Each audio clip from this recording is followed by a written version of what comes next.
Hi everyone, my name is Allison Katz-Mayfield and I am a first-year MBA student at MIT Sloan and the student lead for the panel Business of Sports, Winning Off the Field. I'd like to introduce our esteemed panelists today. We have Jeanie Buss from the Los Angeles Lakers. We have Scott O'Neil from MSG. We have Steve Pagliuca from the Boston Celtics. We have David Gill from Manchester United. We have Neil Glatt from the NFL. And today's panel will be moderated by Jessica Gelman from the Kraft Sports Group and also a co-chair for the conference. The panel will end at about 11:20 and we'll leave about 10 to 15 minutes at the end of the discussion for questions. If you have any questions for the panelists, you can text ASK1 to 37048 or you can tweet us using the hashtag SSAC anytime during the panel. So at this point, I'd love to turn it over to our moderator, Jessica, and get started. Thank you. Thanks, Allison. Hi, everyone. Is this on? Welcome. I am really excited for this panel. We have an incredible group of panelists here from 5 of the biggest brands in sports. And I think this is a really unique opportunity for us to talk about what's happening in the sports world today. So I'm going to start with, so 5 years ago, or in the past 5 years, we've gone from Forbes ranking 5 teams with a value of over $1 billion to 22. And this occurred despite a recession. So I'm going to start out, I'm going to open it to the floor, but I'm going to start with Neil. What are the reasons that the industry is continuing to grow at this pace, and can it be sustained? Well, I think the last 5 years have certainly been challenging, so we don't take anything for granted, particularly at the club side, at least as it relates to the NFL. As the recession hit in terms of ticket prices and season ticket sales, there were definitely challenges, and our approach was really not to be complacent. So to the extent we were able to see some growth there, which we were, it was really a function of people working hard, thinking about the business a little bit differently. So I think in terms of the premise on the local level, there really were challenges. The business is strong and it's healthy, but it really reflected a lot of hard work that took place at all of the individual clubs. As it relates to television, it just seems to continue to be, at least as it relates to the NFL, there's a lot of pent up, almost insatiable demand for the product. And we have great partners who know how to present our product in a way that fans get excited about it. We're always fortunate that every year there are renewable stories and interesting angles, but so the television product really has hung in there. And in many ways probably has been a little counter-cyclical in that as people didn't have as much discretionary income, they did spend some more time with television, so we benefited from that in an indirect way. But we did have the challenges, as I said, locally, but generally the business has been growing tremendously. Anyone else like to add some? I'll take a shot and just say I think the future bodes well for sports and the franchise valuations for sure. There's probably no better and certainly no more long-standing and compelling reality television than live sports. And when we have, we're just fortunate to have franchises and brands that give us a foundation to drive some pretty substantial business. We're going through a pretty incredible time. I mean, it is a time where you're seeing an absolute explosion in terms of how fans can consume media. So if you're asking me, if the leagues and teams continue to partner at the high level we're partnering, both internationally, digitally, and through to television, I think that we've just barely scratched the surface.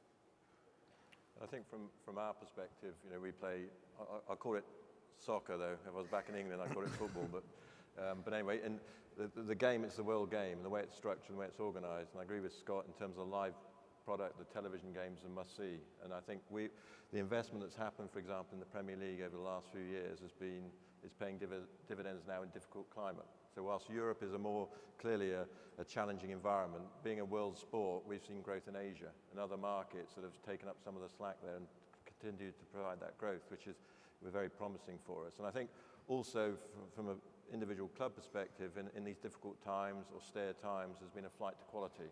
So we're saying that as well. So it's the overall sort of certain clubs, certain leagues might have problems, but the quality of the Premier League and the quality of the big teams within that has meant that we've weathered the storm better than perhaps other situations. I'd also add that the explosion in personal devices, the iPad, making the product available for everybody on a global basis. Basketball has also turned into a global sport. I think in China, 300 million people play basketball. That's the entire size of the United States.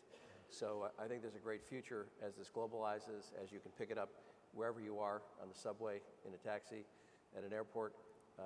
It's as Scott said, it's very exciting television. It's one of the few things that you have to watch live.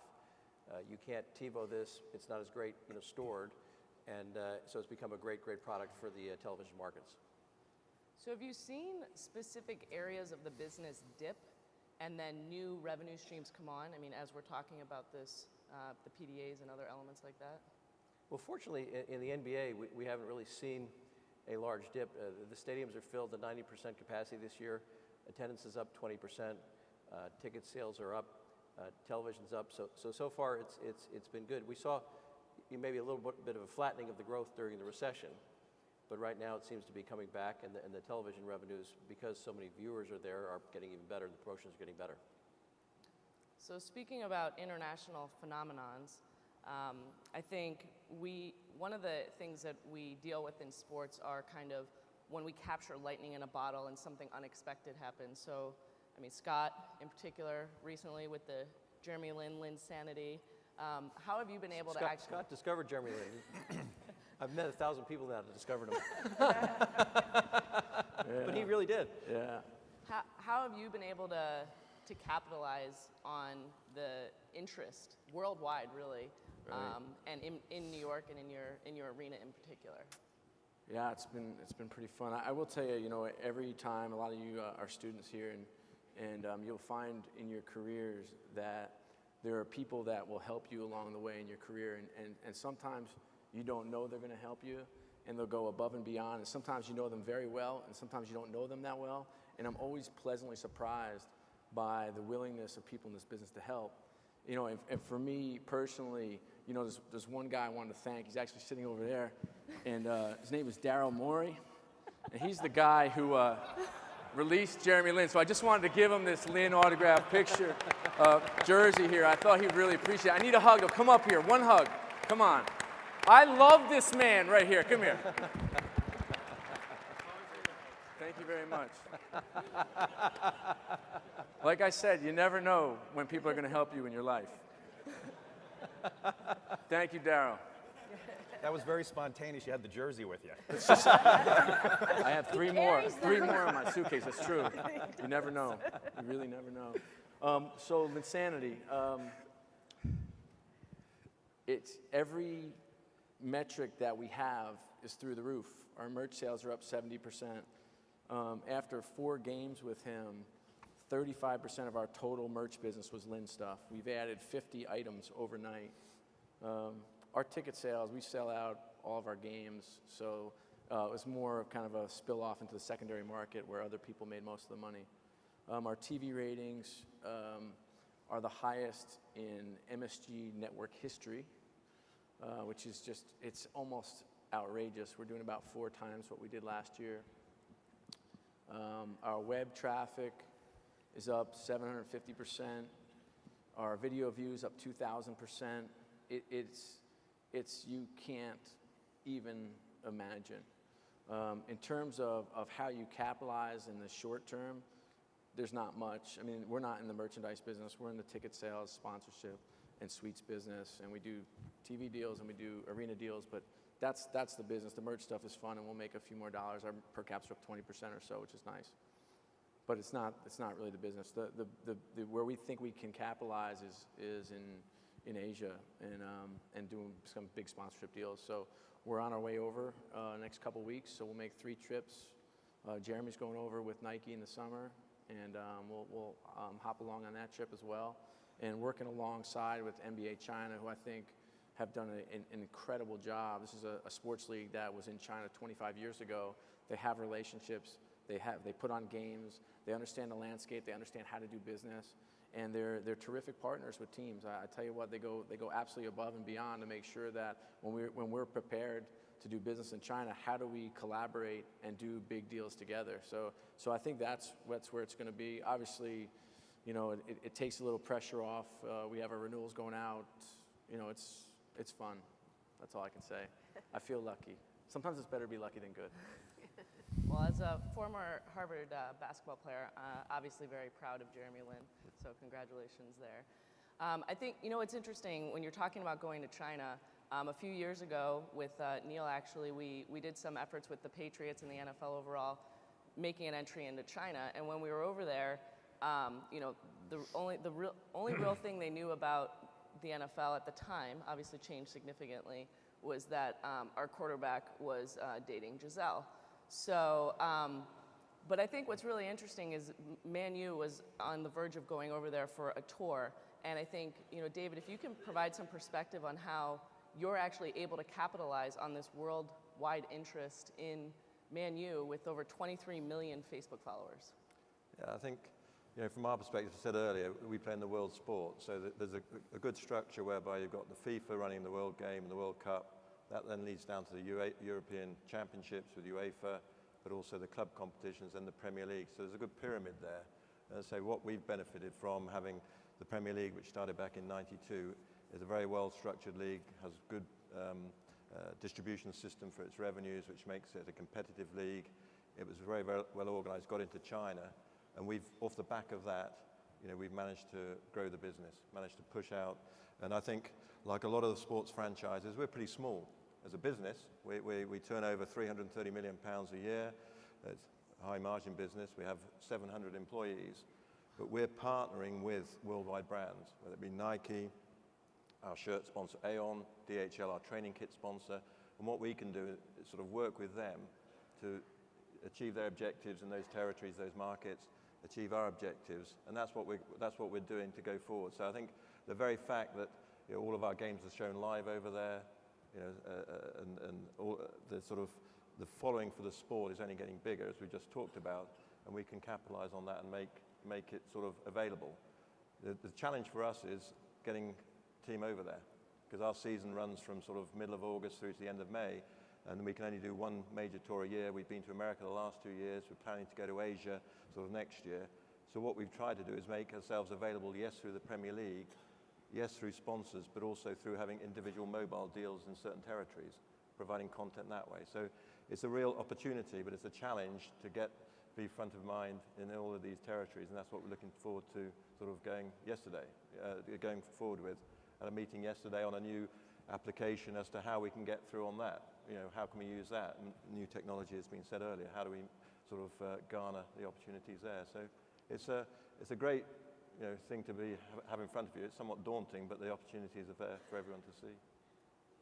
Jeannie, the Lakers obviously take a ton of trips on behalf of the NBA overseas. Can you provide some perspective on the experiences you've had over there?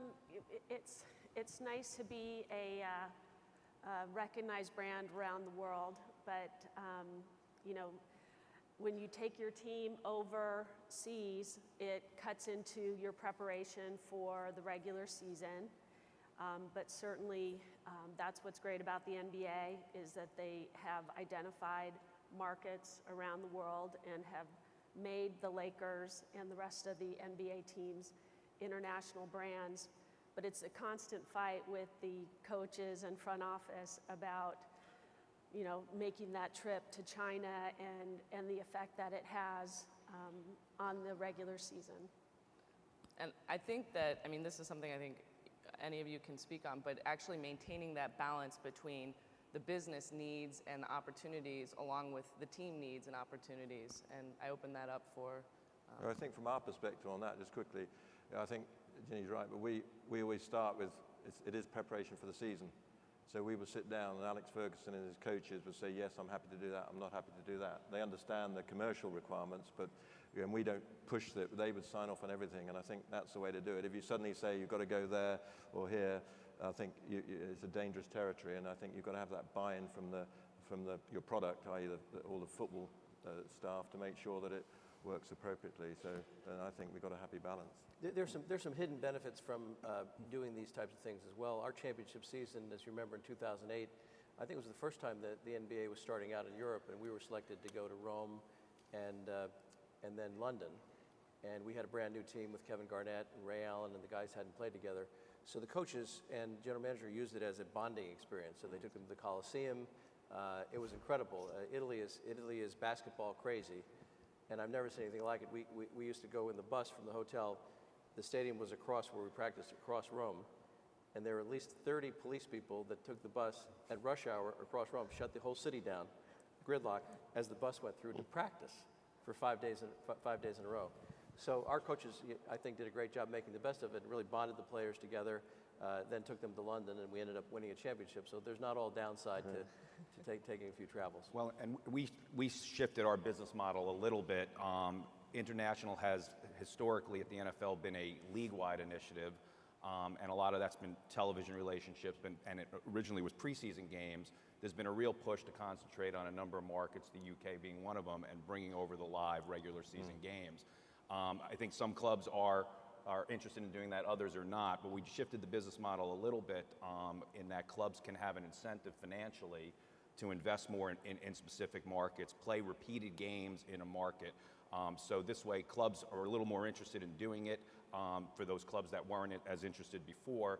And then also, we think people are hopefully going to be fans of American football around the world, but they also are passionate about teams. So they're passionate for Man U in your football, and then we're hoping to develop specific fans around our individual teams, because that really is where the passion lies. So we're trying to shift the model away from a completely league-centric one to giving clubs a lot more incentive and opportunities to build fan bases and revenue opportunities.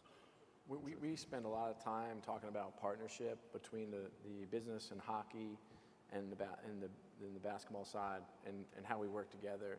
And it's funny because if you were a coach or a GM, in a perfect world, you want no distractions, no appearances, no partners, no fans. You don't want any. I mean, in a perfect world, right? You know, the good news is about our situation, and I'm sure the successful franchises sitting up here is that you know, these guys are smart. You know, the folks we work with, you know, Glenn Sather and Glenn Grunwald, the two guys who run the operations, and our coach is John Tortorella on the First Place Rangers side, and Mike D'Antoni for the Knicks.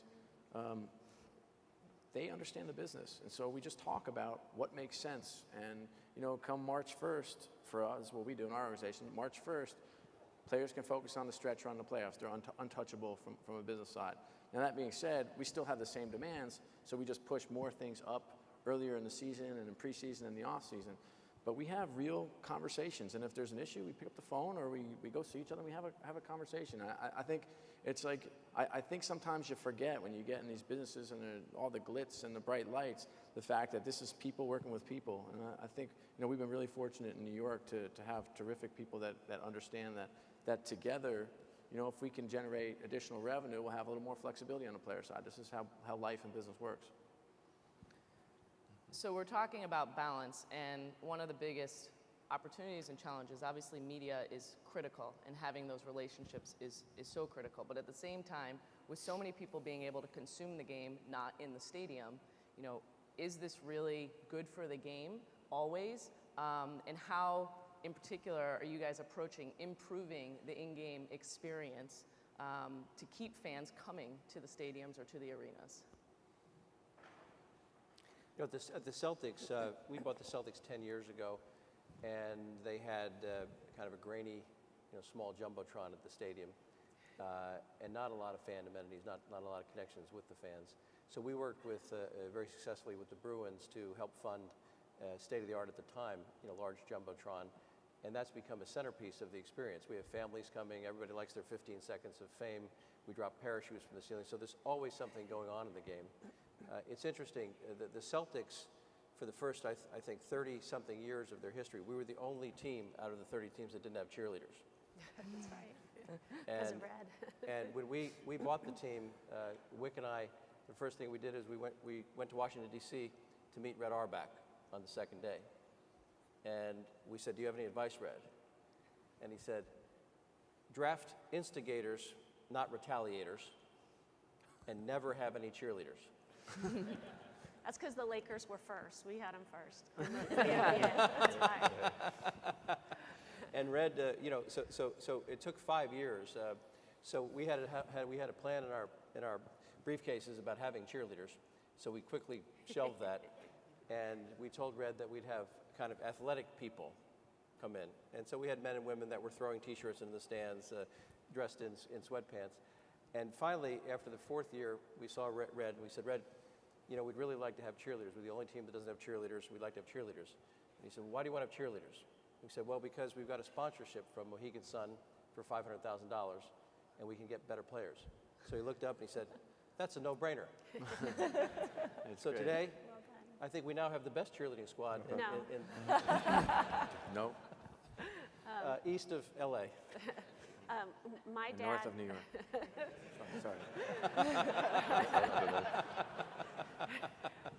My dad bought the Los Angeles Lakers 32 years ago. Excuse me.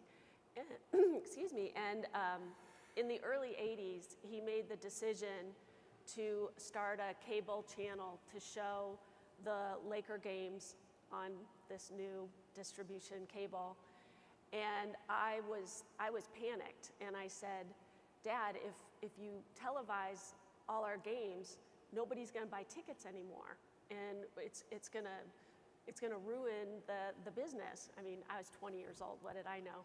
But he said, no, Jeannie, you've got to look at it.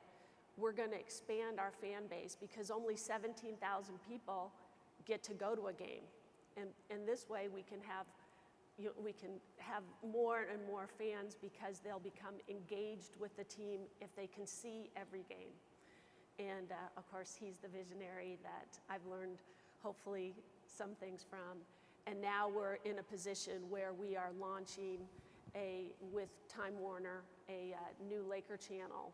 And not only are we starting one channel, it's actually 2 channels because there will be a Spanish language with separate content, not just voiceover content for the Spanish-speaking audience. So I think that the expanding of media rights is not going to hurt the in-game effect, but actually expand it. Yeah, I think I think that's right. I think before the Premier League was set up, there was concern about what would the impact be on the stadia, etc., and attendances as a result of having many more live games. And as Jeannie said, what's happened is it's more people are interested in it. And I think from our perspective, television has been a great fuel for our growth, etc. But at the same time, the live game is better than the television game. And so we've invested heavily in our ground, as a lot of Premier League teams have. And it's effectively been completely rebuilt in the last 20 years, notwithstanding the fact we moved there in 1910. And then, so the product's got to be right for television. You want to sell out crowds, so you've got to get the pricing right. You've got to make sure that people still come, it's still economic, etc. So that's what we aim to do. So I think and the other thing the English League does, or the Premier League does, although all our games can be shown overseas, out of our 38 league games, only 26 can be shown live in the UK. So they limit it that way. But overall, I think you work together and make sure that the product is right. And the Premier League has attendances which are in excess of 90% of capacity, and that makes for a good television product, and that's what we need. I'd say our fans have this insatiable, we kind of bifurcate the strategy. Our fans have this insatiable need for content, whether, doesn't matter where they're seeing it or consuming it. We just want to make sure that we have behind the scenes, you can't find this type content. I remember even our network, I've only been at the Garden for 3 years, but I remember the network, they had this great post-game show, and I said to him, it's great, I love it. I said, but as a fan, I said, I'm a big consumer. I watch everything, I read everything. I'm online. Anything you have, I watch. I said, do you stick a camera in the locker room and show me the coach's press conference and show me the players getting interviewed? I'm happy as a fan. Then you have somebody, and I will tell you, we just want to get inside and be back of house. So anything we can get in terms of content, we can't get enough of it out there fast enough. In terms of the in-arena, I will tell you, I was in, I think both of these guys put on incredible shows, by the way. I've been to their arenas, and I love the experience. But I was down in Miami for the Knicks-Miami game right before the All-Star game, the NBA All-Star game in Orlando. And we because when we go to games, we always kind of go in back of house, we never really enter the way everyone else enters. And I was walking through, and I had this huge smile on my face. And this guy I work with was traveling with me, and he says, I can't believe you. I said, what? I couldn't be happier. He said, I thought it was an act when I first met you. And I said, what do you mean? He said, you're really happy, like you really love this. I go, yeah, I can't get enough of this. I am like walking around looking at the band that they have about to play, and the dance team walks by, and the mascot with his head off, and all the media scurrying around, and I thought, man, it is really nice to have But you have this to watch job. out for that flame in Miami. It almost burned my face. It does. It's have big eyebrows too. That's not anymore. They were a They lot shoot bigger. a big flame before they get. They were a lot bigger. But I think we have this incredible live experience, and some of the most incredible time is you walk on the court and watch shoot around 2 hours before the game, and there's peace and comfort. And then you get to see people kind of file in and the way they file in, and we study everything from traffic patterns to where they buy to how they seat to how we greet them. We taught our whole driveway to driveway experience.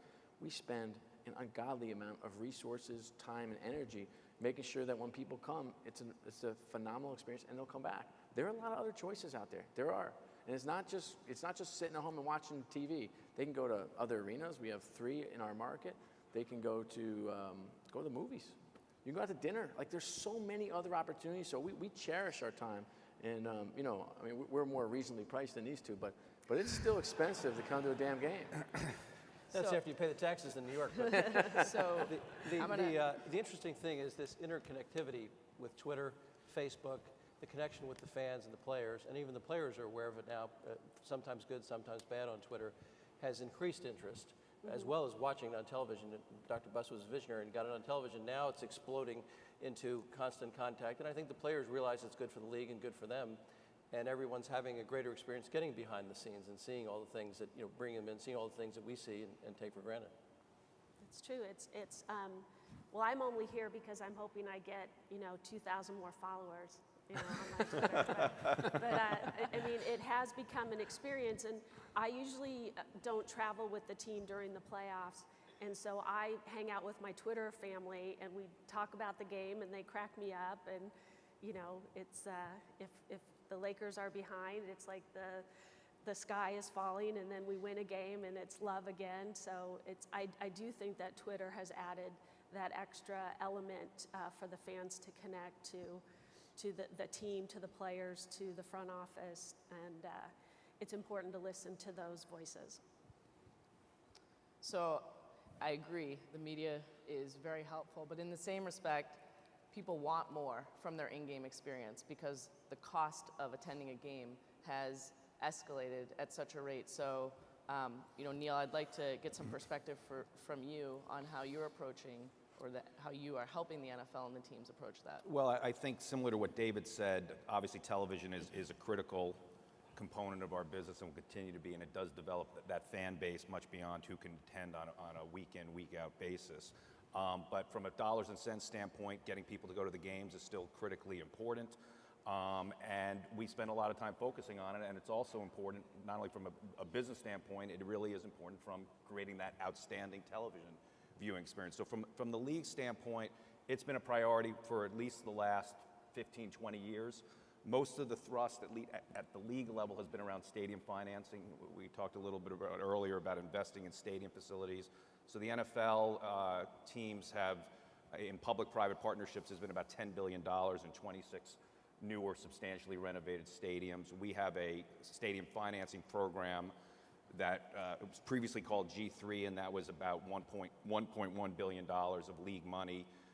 Was a match against other private investment into stadiums. That program was just renewed in a different form a month or two ago by the owners. So it starts with building the facilities, because as Scott said, we're competing with not only other sports opportunities, but just other competition for people's time.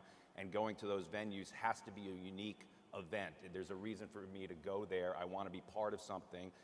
I can see the outcome of the game. I can see what transpires on the field on television, but I really want to be part of a special event. That's why people want to get out of their homes and do that. So first is really thinking about stadium financing, and we spend probably, as I said, most of the time at the league on that. But then it is also about the stadium experience. Most of that is club driven. differentiating between the league and the clubs, but at the league, we have a focus right now on the overall stadium experience, and some of it is what you talked about with the Celtics and the Lakers. How do you entertain people in the venue? It's hard though, Neil, with football. I worked in the NFL too at a team, and it's just hard. In the NBA, you have a stage and it's lit up. Right. Even hockey, it's harder. You have ice, you have 20-minute periods, it's a little wide. Football, just the nature of the game, it's the perfect television sport. It's crafted perfectly for television. And it has pauses, so the commentators can come in. Yeah. So it obviously does work well on television. That's a good point. So I guess the question is, what specifically can we do in the arena? And I mean, I think there's a lot of renovations that are going on. David and Scott, you guys both were talking in the back room before we came up here about the investments that you've made into your stadiums. What are the specific things that we have to have as we look out over the next 5 or 10 years? I mean, from our perspective, we got a slightly different product insofar as, our game's 90 minutes. The people come into the stadium roughly 15 minutes before the game starts, unless they're an executive seat holder, and they leave shortly thereafter. So we, for example, in our stadium, which is recognized as one of the most iconic in world football, doesn't have big screens for various reasons, doesn't have big screens in it. So for what we're doing is we've got to get the product on the pitch right, so we have a great pitch, but then we've invested heavily behind the scenes in our executive facilities. So for example, we were the first team in England to have executive boxes, but the holders of those boxes actually watched the game, ate and watched the game behind glass. You would never build a stadium like that anymore, so we've had a program over the last 3 years to make all of our boxes eat behind glass and then watch it actually in the bowl, so we're changing that. Similarly, for the actual match-going fans, we've got fan zone areas. We've got, they can decorate, the stadium themselves, partially with showing their support without the sort of the corporate branding, shall we say. It's those sort of things. But ultimately, we want people to come into a modern, safe, secure stadium for a relatively short period. So if you look at, we don't have cheerleaders. Sometimes we think it's a couple of clubs have tried it, and I go and see that, and I think, my God, why are you doing that? But anyway, that's... I guess Red Auerbach would like to get $500,000. But I've been to the Lakers, and mind you, I was on the floor there sitting, and then someone said to me just on the side, I was watching the game and on the halfway line, and then suddenly someone said you could only watch the first half or the first quarter, what it worked on that seat. You had to move behind the posts or whatever at half time, and I thought, oh, that's a bit of a pity, but actually it was the cheerleader was right in front of me, so it was a good seat in the second half. So I was happy with that. So we wouldn't do that. So we got to get I digress slightly. We got to get the product right. It is different in the UK. I mean, I went to a soccer game, I think a Chelsea-Tottenham game. Okay. That's Next time, come to the proper game. Is that an invitation? Yeah, of course. Anytime. Man, but I went to a game, and it's very different because you file in right before the game, you sit down, and after about 15 minutes, I wanted to get up and get some equivalent of a hot dog, which they don't happen to have in the UK. But I got up, and everyone was aghast because once you sit down, you're supposed to stay seated, and you don't move until halftime. Yeah. So I went back to my seat, and I stayed there. Then you're allowed to file out for halftime, but then you have to get back. Everybody gets back before the half starts. There's not one empty seat when the half starts. In the United States, people come in, they come out, they get a hot dog. It's a whole different kind of thing. Yeah. Jeannie? Something that's unique for us in Los Angeles is Hollywood and the celebrity factor. And, my dad pointed out to me a long time ago that when you live in Los Angeles and you have friends from out of town, they say, I'm coming to visit, I want to see two things. I want to see the beach, and I want to see a real-life celebrity.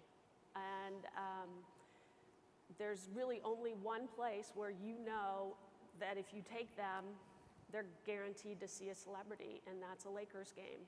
So we've kind of created an environment that is comfortable for celebrities. Certainly, most of them like to sit on the floor. And we've actually had some celebrities who were maybe seeing somebody other than their spouse who said, "Can you please put me in a suite or something?" We accommodate that as well.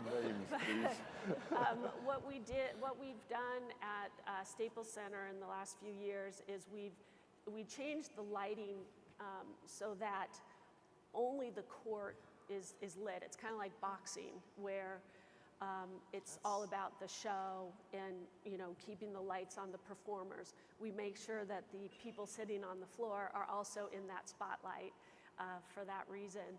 And you know, I guess one of the complaints, actually I think we only had one complaint when we changed the lighting to the Showtime lighting, is that somebody who sat about 10 rows back from the visitors bench called and said that now his friends can't see him on TV because the seats are dark, and, you know, because everybody really was watching the game to see him sitting 9 rows behind the visitor bench. But anyway, it's the celebrity factor for us is part of our in-game experience. See, the only time we have celebrities in Boston is when we play the Lakers. So we like you guys to come You guys to town. you've got Matt Damon and Ben Affleck. We got the Donnie. Wahlbergs. Mark New York. Oh, I'm Wahlberg. sorry. New Yorker. Nonetheless, we digress. Back to construction. We're not competitive, though. No. Maybe a little repetitive problem. You know, the first garden was built in 1879 over by Madison Square Park, and had such illustrious events like the National Chicken Show. Our current building, though, is 43 years old, and it's a 43-year-old building. It's old. It was wonderful at the time. There was some money put into it in the early 90s just to build suites, but they're way up top. And so for us, we wanted to create a world-class experience, and it was just due. And it's unfortunately it's a little more expensive in New York. I mean, we're going to be putting north of $850 million into the building between last year and the next 2 seasons. It's clearly changing the tire on a moving car, as we have 275 events or so a year, and we're shutting down for the summer. So it's been an absolute adventure. I looked a lot younger a year ago, I assure you.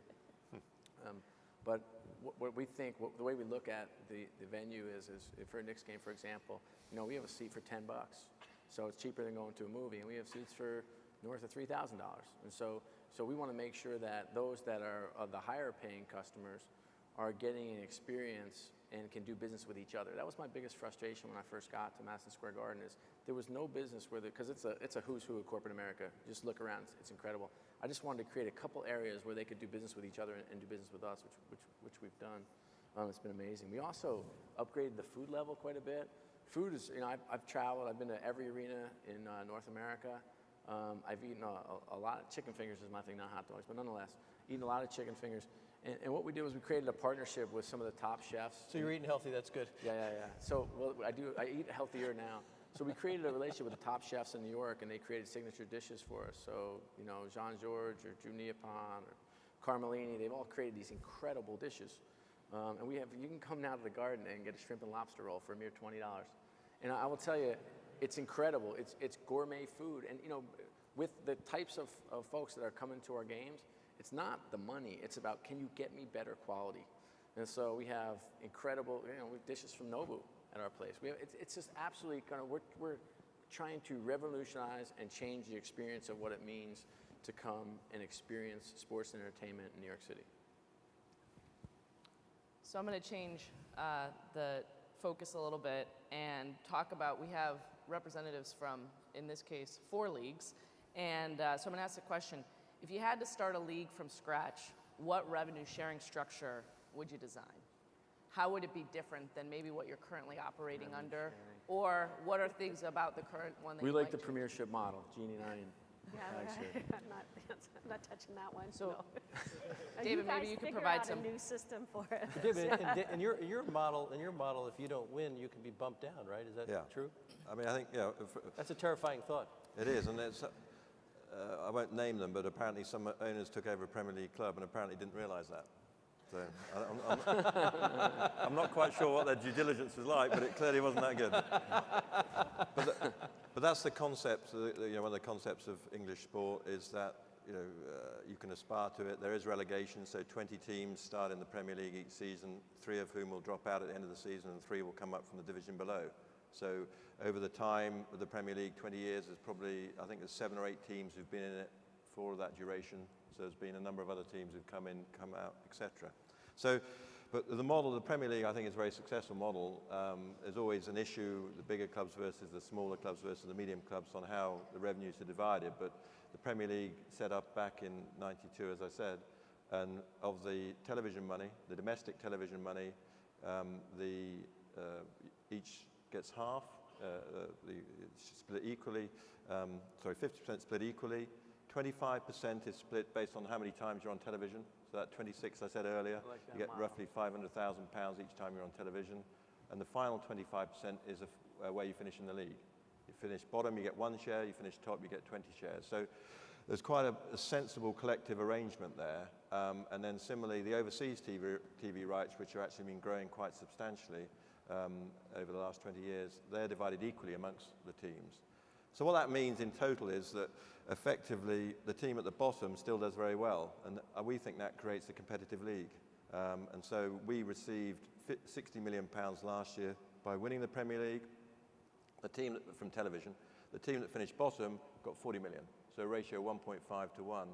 And I think if you look at other leagues, the Spanish league in particular, where you've got 2 great teams, one of the best teams in the world at the moment, probably Barcelona and Real Madrid, they sell their TV rights themselves.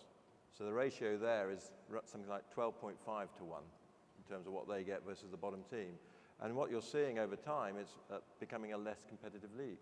The difference, the question is not sort of can we win the league, it's can we finish third if you're not Real Madrid or Barcelona, because they will vie for the league every year.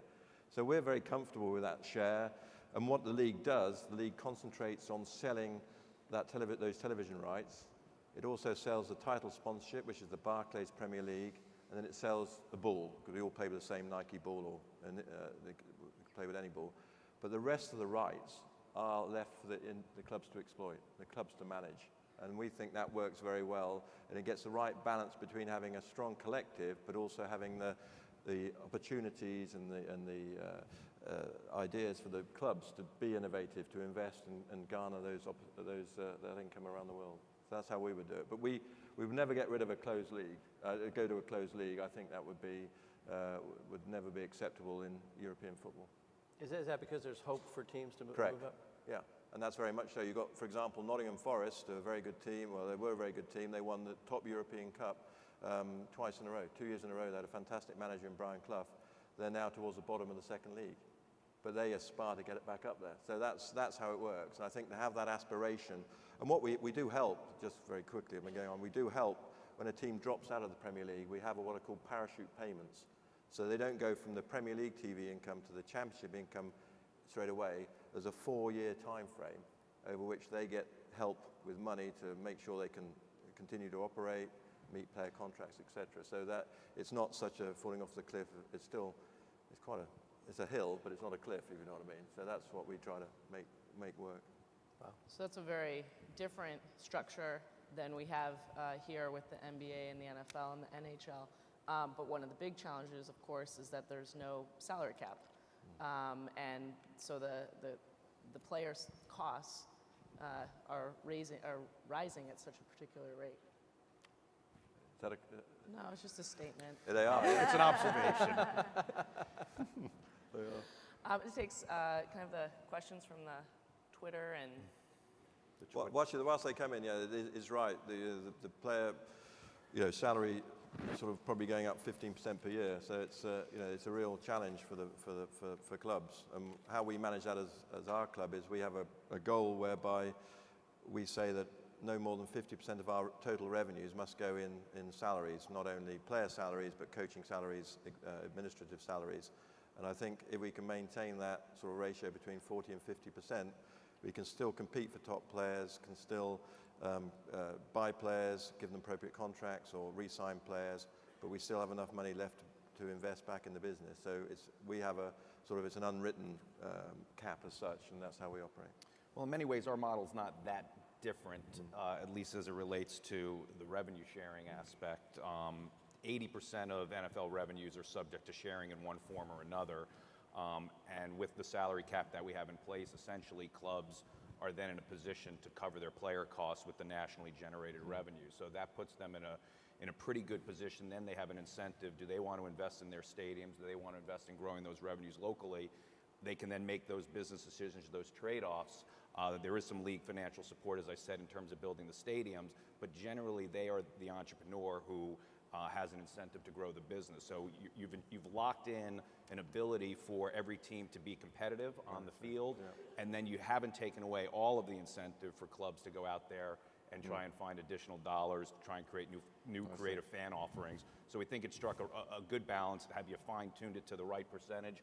I think we can always debate that, but generally I think it served us relatively well. All right, here's a question that came in via text. How has the increase in attention to fantasy sports changed or promoted attendance? And how are teams using the new interest to support the live product? I think fantasy sports is all about the interactivity, and again, it gets the fans closer to the players, having them spend more time with the league and with all the teams, and I think it's benefited us, certainly the Celtics enormously, because there's huge interest in The everything. fantasy junkie right here. She plays a lot of fantasy sports. Well, I mean, I'm a fantasy football player, so I think it's been interesting to watch what it's done for football, and someone like me that I wasn't necessarily a fan, because we haven't had a team in Los Angeles for over 15 years, so fantasy has kind of given me my own teams to root for because of that. So I think everything that we can do to engage the fan is going to help build our business and brand. For us, we think it's been terrific. It's been incredibly additive. I think as Jeannie said, there are a number of people who didn't normally follow the NFL week in, week out, but they have fantasy teams. There's a social connections with their coworkers and friends that gives them something to talk about. And there are people who are clearly tuning in, watching individual players who might not be as interested in the outcome of that game. And when we look at what's happened with our television ratings, and we've done that analysis, and we're always interested to see where are these new 3 million fans or the new 10 million people who are watching the Super Bowl coming from, and we think this is part of that equation. So clearly we promote it aggressively. Clearly our broadcast partners are interested because the spectators and the TV viewers are interested. The challenge with fantasy is trying to figure out, we obviously have some business models around tune-in, but how do you actually create business models that work around fantasy is something that people spend a lot of time on. So the popularity is there around fantasy, and I think there's a few dollars being made, but nothing relative to other aspects of the business, which is a challenge going forward, or an opportunity more likely than a challenge. Okay, this is one coming from I'm Your Ticket Guy on Twitter. It's directed toward you, Scott. What are your thoughts on teams going to dynamic ticket pricing to try to capitalize on phenomenon like Linsanity? Yeah, I mean, there's been dynamic pricing in sports since the beginning of time. So it's just been in different forms, and it's a lot more sophisticated now. I mean, your old group pricing was predicated on different demand on different teams. But now it's a lot more sophisticated for sure. We have more models than you can shake a stick at, and look at every possible different way to look at seats. We've stolen from some great stuff the Celtics have done, where we haven't done it yet. We're contemplating. They priced their, I don't know if you still do, but they priced their aisle seats higher than their middle seat, which if you go to a lot of games, it's just a more desirable seat. You look at when you're doing your renewal pricing, you look at where kind of the show rates are in different sections. You look at sell-through rates at different sections. You look at the secondary market and how that market is pricing in different sections. It's really kind of changed the way we look at the business. For us, actually for the three of us here, actually maybe the four of us, our season ticket bases are so big that it's not the financial windfall it might be for some other franchises. I do, though, believe if you look farther out, maybe a decade out, maybe quicker in some markets, that the season ticket product will not be what the season ticket product is, if it exists at all. I think that we're going to have to be much better at understanding how to sell 44, in the NBA case, 44 home games and every ticket in that game. It's just, in high demand markets, it's a lot easier because, to get a seat that you want to get, you have a season ticket. Yes and no, right? You can go on Tickets Now or Ticket Exchange right now, Ticketmaster products, and get pretty much any seat you want if you're willing to pay. In some cases less, in some cases more.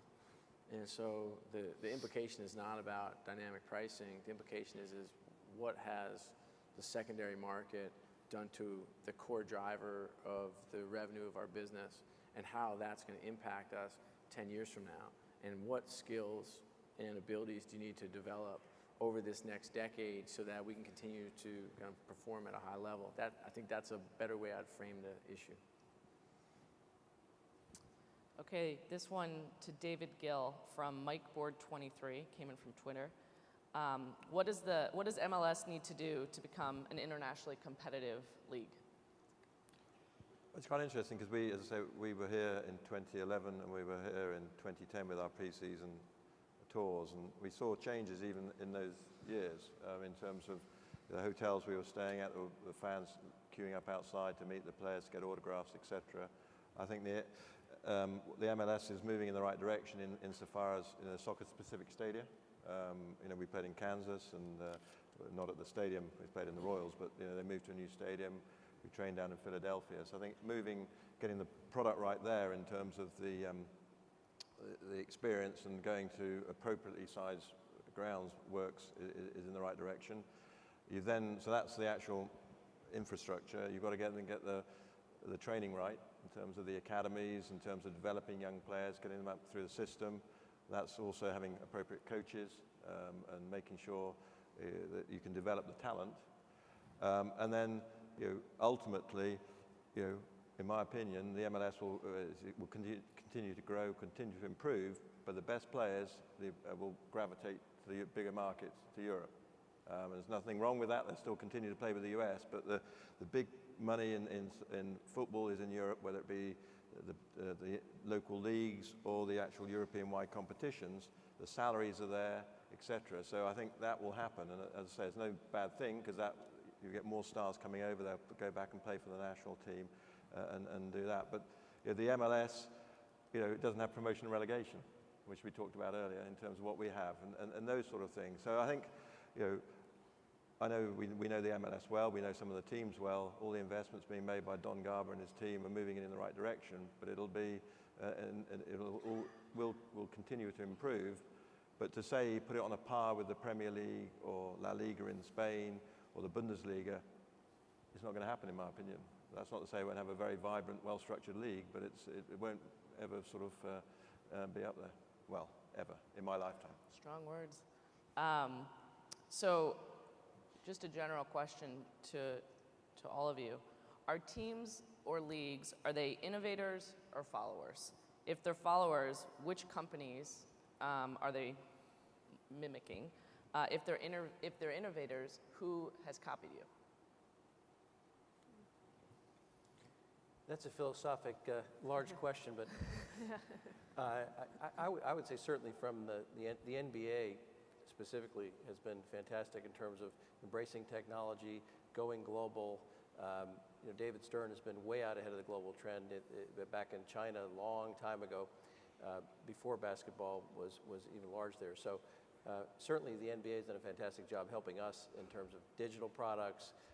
NBA television is up 30-40% this year. It's one of the cable networks that's up the highest of all cable networks. The ability to be interactive. So I think the NBA as a league has been a leader in these kinds of technologies, and certainly the clubs follow that lead and are getting better and better in game and all the rest. The NFL has done amazing things. The scoreboard down in Dallas, the world's it's the 8th wonder of the world, the largest scoreboard, bigger than a whole basketball court. I think some people go and just sit and watch the game up there. I think it's a little bit of both. I think the leagues and clubs are highly innovative. And we talked about, particularly in arena, in stadium, I think, and we talked a little bit in contrast to what goes on around the world. If you look at that entertainment experience that somebody gets by going to a live event in the United States, I think the leagues and the clubs have been an instrumental part of that. I don't think you can answer whether we're a follower or a leader on some of the new technologies. I think we embrace them very quickly. I think it's because we often have compelling content that people want to leverage that technology for. So I think in those cases, we may not be the ones who develop the technology, but I do find leagues and clubs are very quick to embrace it because that's what the fans want, and they're going to service the fans that way. So I think in many cases, we may be the spark. In other cases, we may be the follower, but I think the end result gets there pretty quickly. So in Man U, I was shocked to learn, did you say that there's no screen in the stadium? No. We looked at it, and we don't have that. And if England had got the World Cup in 2018, we would have put it in. But basically, it's just to do the rates of the stadium and all of that. And we don't really think it's necessary for our in-game experience. But I mean, I think it matters whether you're innovators. I think there's certain elements of innovation, there's certain followers. But I think where we've tried to be innovative as a club is in the off-the-field activities. So, in the past, in the last decade, we've invested heavily in our off-the-field people, whether it be our marketing people, and they've sort of not just sort of had a normal sports model. We try to look at sort of what's happening in business generally, what's happening in marketing. So I think we try to do that. But again, I don't think it matters whether you're an innovator or a leader, or a follower. It's what's right for you and making sure you grasp those opportunities, and we've done that. And I think the league's done it and the clubs have done it. All right, so as we're talking about this innovation and social media in particular, what are the ways, or how do you envision actually being able to take advantage of this wealth of new fans that you can actually talk to on a real-time basis and help make them part of your actual fan base? I think, number one, it gives them kind of access to more products, more value-added services, fan promotional events. We've been very successful. Our management team has been fabulous under Wyc Grousbeck at the Celtics, really linking the fans in on these promotions and what's happening on the inside. We have chalk talks. We have interactivity during the games. We have Twittering going out from our central command. So I think, again, it's all about fan connectivity, getting them involved, and then you monetize that by having promotional events and having them come to the stadium and having special clubs and all those kinds of things. So I think the future is very bright, and there are probably some things we haven't even thought about yet that you can do with Facebook and Twitter and all the new social media that'll be a bright spot going forward. I'd just add that I just think, back when I was in school, feels like a century ago, they talked about this one-to-one relationship. Even back then. And now we really have it. Like, we have all the interactivity and connection that we could ever possibly want. I guess our challenge is, I think, or as an organization, we focus on how do we bring them into the family. And so it's whether we bring them on to our sites, Twitter feeds, Facebook pages, watch our broadcasts, come to games, come to our community events, go to our charity events. How do we bring them in? Because then once you have a platform and a connection, and we're continuing to build kind of a profile and database on all these folks so that we understand kind of a 360-degree view of who they are and how they interact with us and what their preferences are, that's when you can go to a partner, and if it's an insurance partner, you work with them and try to sell them some insurance. And then I think that's when or switch them their mobile carrier, or switch their bank to Chase. And I think when you can bring real movement of your fan base, and your fan base is growing to marketing partners, that's when you stop selling signs, and that's when you start doing real deals. And I think we're just on the kind of in the embryonic stages of being able to do that. But that's where the foundation is laid, and I think that's where the real growth is there.